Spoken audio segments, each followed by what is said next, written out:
Ok, bonjour à tous et merci de renier votre pause repas pour venir m'entendre parler de transactions. Je vous trouve tous extrêmement courageux. Deux mots sur moi. Donc moi je m'appelle Benjamin Cavy. Dans la vie je travaille à la Maïf et on n'aura pas le temps d'en parler plus parce qu'on est pressé. Mais c'est une super entreprise. Ok, donc on va parler de transactions. Je vais d'abord vous présenter le schéma de base de données qu'on va utiliser tout au long de cet exemple. Donc j'utilise une base Postgre et là mes slides en fait sont connectés directement à la base, donc je peux faire des commandes SQL dedans, c'est génial. Et pour prendre un exemple simple, j'ai décidé de faire comme si j'étais le propriétaire d'une banque, puisque qui n'a jamais rêvé d'avoir une banque? Et du coup, j'ai défini un schéma SQL avec donc deux tables qui représentent respectivement les comptes courants et les livrets A. Donc vous voyez, c'est assez simple, hein. Il y a le montant d'argent qu'il y a sur le compte, le propriétaire du compte. Pour l'instant, j'ai que deux clients, qui sont les bien nommés Com et Pacom. On est là pour parler de transactions, donc on va commencer une transaction. Et pour rentrer dans une transaction, en SQL, on utilise le mot-clé begin. Et après, une fois qu'on est dans une transaction, on peut venir faire des opérations. Donc là, par exemple, ce que je vais faire, c'est que je vais venir retirer 100 € du compte courant de Com pour les ajouter sur son livret A. Donc voilà, jusqu'ici, pas de souci. Si je jette un coup d'œil sur mes tables, on voit bien que sur le compte courant de Com, je suis passé de 500 à 400 € et son livret A est passé de 1000 à 1100. Je vois bien mes modifications. Là où ça devient intéressant, c'est que si je fais les mêmes requêtes depuis une autre session sur la même base Postgre, en fait, je ne vois pas les données que j'ai modifiées.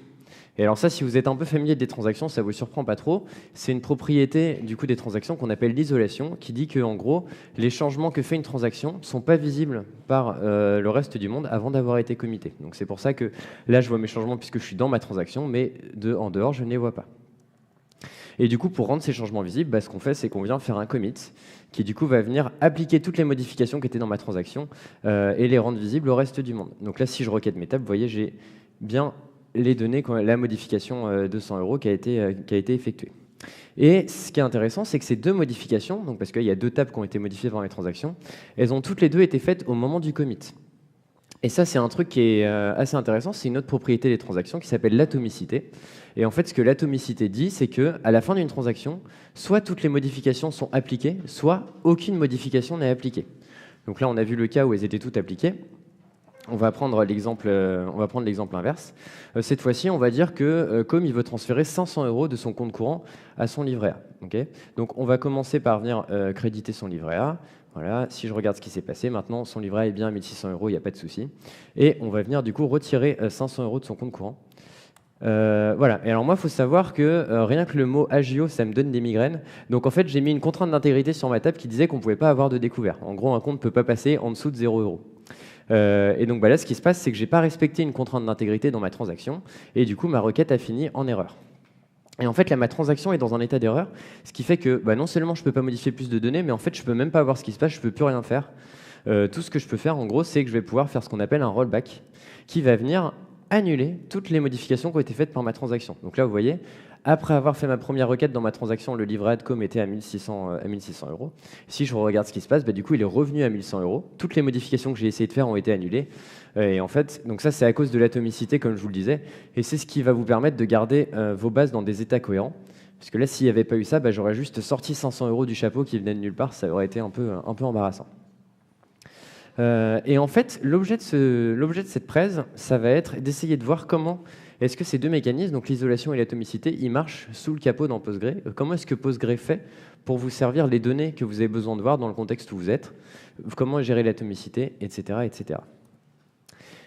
Et le premier truc qu'il va falloir qu'on fasse pour comprendre comment ça marche, c'est s'intéresser à ce qui se passe vraiment sous le capot de PostgreSQL et plus particulièrement comment sont stockées vos données. Donc les données dans Postgre sont stockées sur le disque, dans des fichiers de données. Et dans ces fichiers de données, il y a vos données, jusqu'ici pas de grosse surprise, mais il y a également des métadonnées. Donc là, les métadonnées, je vous en ai affiché deux, qui s'appellent Xmin et Xmax. Il y en a plein d'autres, mais c'est les deux qui vont être nécessaires à la présentation d'aujourd'hui. Et ce qui est intéressant de regarder, c'est quand on vient faire une update du coup, dans une commande Postgre, en réalité, Postgre ne vient pas modifier vos données dans le fichier. Il vient modifier les métadonnées et il vient surtout rajouter une nouvelle ligne avec la nouvelle version de vos données. Donc là, vous voyez, j'ai positionné le compte de Com à 400 €. Avant, il était à 500. Et du coup, Postgre est venu ajouter une ligne plus loin dans le fichier en disant « Ok, il y a une nouvelle version du compte de Com qui dit que Com a que 400 €. » Et en fait, ce mécanisme qui consiste à garder plusieurs versions de la même donnée, c'est la base de ce qu'on appelle en Postgre le MVCC, pour Multi-Version Concurrency Control. Enfin, je l'ai dit avec l'accent, c'est trop bien. Et du coup, en fait, l'idée, c'est que Postgre va garder plusieurs versions de votre donnée et il va décider quelle version est-ce qu'il doit vous montrer en fonction de où est-ce que vous êtes. Et pour décider ça, il va se baser sur du coup, les deux métadonnées qui sont ici, qui sont xmin et xmax.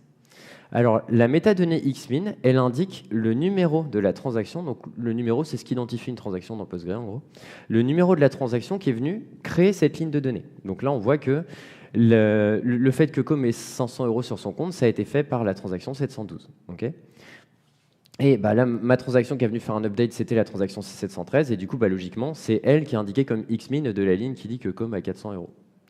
Et à côté de ça, on a une deuxième colonne qui s'appelle xmax, qui indique la transaction qui va venir rendre obsolète une ligne si toutefois cette transaction est committée. Et donc là, c'est ce qui a été modifié quand j'ai fait mon update ici. En fait, la ligne qui disait que Com avait 500 € sur son compte, elle est rendue obsolète par la transaction 713, puisqu'elle dit que Com a que 400 € sur son compte. Et donc, si la transaction 713 est committée, du coup, Postgre saura que cette ligne-là, en gros, il ne faut plus la montrer aux nouvelles requêtes, aux futures requêtes, parce que, en gros, elle est plus valide. Et elle finira même par être carrément supprimée des fichiers de Postgre, parce qu'on ne va pas garder toutes les versions qui ne servent plus à rien des lignes, sinon, en fait, l'espace disque explosera juste. Donc, il y a un mécanisme de nettoyage dans Postgre qui s'appelle l'auto-vacuum, dont le rôle est de nettoyer ça et plein d'autres trucs. Et du coup, les lignes qui n'ont pas de Xmax de valoriser, ça veut dire qu'elles sont toujours valides, puisqu'il n'y a aucune transaction qui est venue les remettre en question. Alors tout ça vous semble peut-être un peu obscur, mais on va revoir ça un peu plus doucement avec l'exemple que je vous ai donné tout à l'heure. Donc là, je vais faire exactement comme tout à l'heure. Je vais venir retirer 100 € depuis le compte courant de Com pour les positionner sur son livret A. Okay, donc jusqu'ici, c'est pareil que tout à l'heure. Et oula, je me suis trompé de requête. Grâce à cette requête dont je vous épargnerai le détail, on va pouvoir voir les données que je vous montrais dans la slide d'avant. C'est-à-dire que là, on va vraiment aller taper dans les fichiers de données de Postgre pour voir ce qui se passe dedans, ce qui est enregistré en temps réel. Donc là, on voit que d'abord, comme il avait 500 € et que le fait qu'il ait 500 €, ça a été rendu obsolète par la transaction numéro 761 qui a été committée. C'est ça que veut dire le petit com à côté. Donc après, comme il avait 400 €, et le fait qu'il ait 400 €, ça va être annulé si jamais la transaction 763 elle est committée. Alors pour l'instant, vous voyez qu'elle est marquée comme prog, c'est pour in progress, donc elle n'est pas encore committée. Ce qui explique que si je fais une requête depuis l'extérieur, je vois toujours cette ligne-là, puisqu'elle n'a pas encore été rendue obsolète, puisque la transaction 763 n'a pas été committée. En revanche, ici, je peux vérifier que je suis bien dans la transaction 763, et voilà, donc c'est bien moi qui ai fait la modification. Et comme je suis dans la transaction 763, Postgre va plutôt me montrer cette version-là de la donnée, qui est la version que moi j'ai modifiée, et qui est la version que je dois avoir. Et si je viens faire un commit, non, alors attends, c'est pas ça que je veux faire. Donc déjà, on voit que le compte de Com est bien passé à 300 €. Et si je viens re-regarder ça, on voit que les données ont bien été mises à jour, c'est-à-dire que la transaction 763, elle est bien marquée comme committée. Donc cette ligne-là, elle est considérée comme obsolète pour les prochaines requêtes. Et du coup, c'est bien cette ligne-là qui va être lue. Donc voilà comment est-ce que Postgre gère une grande partie d'isolation, juste avec ces deux données xmin et xmax. En fait, il sait quelles données vous servir en fonction de si c'est vous qui les avez modifiées, si vous êtes dans une autre transaction ou autre. Et autre élément intéressant, on peut aussi deviner comment marche l'atomicité dans Postgre avec cet exemple-là, puisqu'en fait, là ce qu'on voit, c'est que les données entre quand on était là et quand on est là, c'est exactement les mêmes. Le seul truc qui a changé, c'est le statut de la transaction 763. Toutes les données, elles étaient déjà présentes.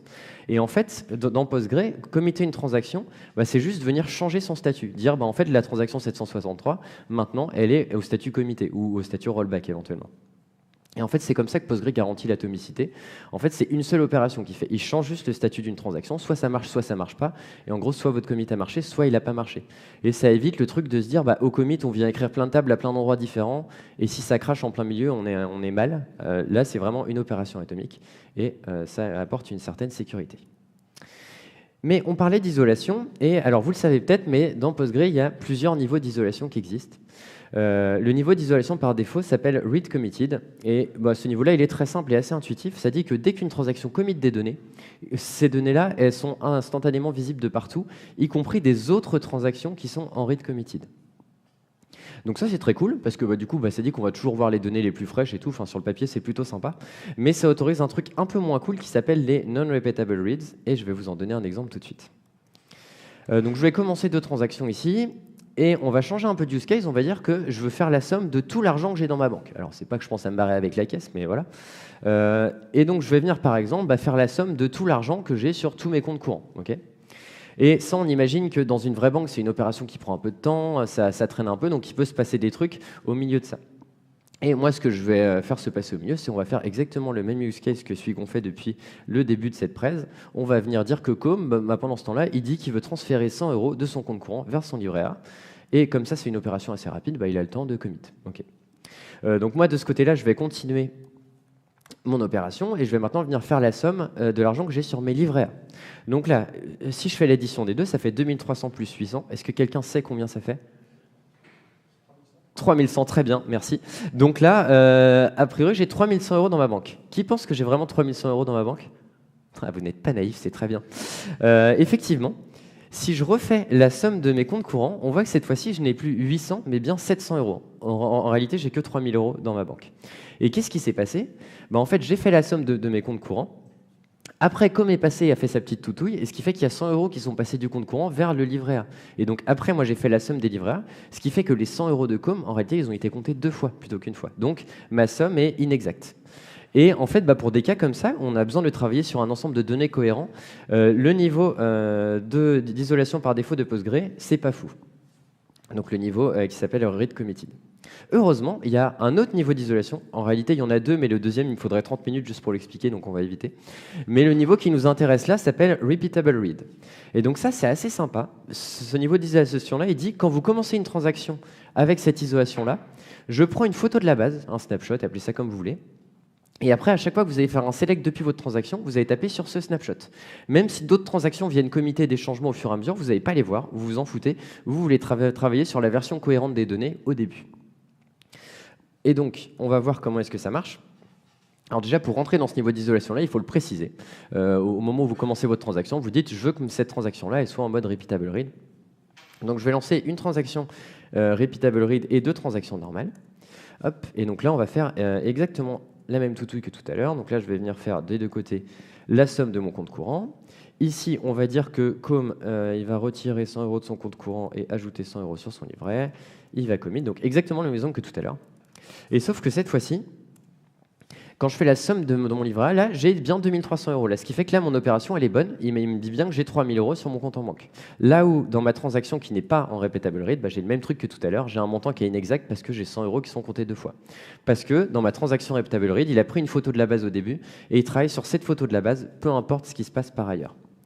Et alors moi, ce que je me suis dit quand j'ai appris ça, je suis un peu naïf, je me suis dit, mais ça coûte pas un peu cher en mémoire de prendre un snapshot de la base à chaque fois qu'on commence une transaction en mode repeatable read ? Et pour ça, il faut regarder à quoi est-ce que ça ressemble un snapshot de la base. Et en fait, un snapshot de la base de données, c'est très exactement ça. Donc, c'est-à-dire, c'est une chaîne de caractères avec quelques numéros. Et je ne rentre pas dans le détail, mais en gros, ça indique au moment où vous avez commencé la transaction, quelle transaction était déjà terminée, quelles sont les transactions qui éventuellement sont en cours, et les autres, on considère qu'on n'en a jamais entendu parler. Et en fait, Postgre, avec ces informations-là et les Xmin et Xmax dont on parlait tout à l'heure, du coup, va savoir exactement quelles données est-ce qu'il faut qu'il vous montre pour respecter votre snapshot. Super, donc on a parlé un peu d'isolation, on a parlé un peu d'atomicité, et maintenant on va parler de durabilité. Alors la durabilité, c'est une autre propriété très importante des transactions qui dit que quand une transaction a été committée, idéalement, les données elles doivent plus trop pouvoir être perdues. C'est-à-dire, une fois que vous avez commité, même si votre base Postgre crash et tout, quand vous la redémarrez, vous aimeriez bien retrouver vos données. Donc une solution un peu naïve pour implémenter ça, ça serait de se dire, pas de souci. À chaque fois que je fais une opération qui bouge des données, je les écris sur le disque directement, puis comme ça, même si Postgre crash, quand ça redémarre, le disque est toujours là et je retrouve mes données. Alors bon, ça c'est pas idiot sur le papier, mais c'est très lent, parce qu'en fait, écrire sur le disque à chaque fois qu'il y a un insert update ou autre, c'est infaisable. Du coup, une idée un peu plus sûre, c'est de se dire, pas de souci, j'écris mes données dans un buffer en mémoire et elles sont reportées périodiquement sur le disque. Okay, ça, le problème, c'est que si votre base se pète la gueule alors que vous avez des données qui étaient en mémoire mais pas encore sur le disque, vous avez perdu des données, on ne respecte pas la durabilité et ça, c'est pas cool. Un truc encore plus malin, c'est de se dire, ok, j'écris sur un buffer en mémoire et quand je commit, au pire, j'attends que toutes les données elles aient été écrites sur le disque en background avant de faire le commit. Et donc là, c'est un peu le meilleur des deux mondes, c'est-à-dire qu'on écrit vite en mémoire, elles sont écrites sur le disque en background, et à la fin de la transaction, quand je fais commit, j'attends d'être sûr que tout soit bien sur le disque avant de valider le commit. Ça marche, et les anciennes versions de Postgre faisaient comme ça, mais c'est un peu lent, ça peut créer de l'engorgement si votre commit venait modifier plusieurs tables à plusieurs endroits du disque, s'il y a plein de commits en même temps, ça pouvait créer des problèmes de perf. Et c'est pour ça que dans les dernières versions de Postgre, on utilise un truc en mémoire qui s'appelle le WAL. Et en fait, c'est là-dedans qu'on va venir écrire en plus du buffer dont je vous parlais avant. Et c'est le WAL qu'on va vouloir écrire avant de commit.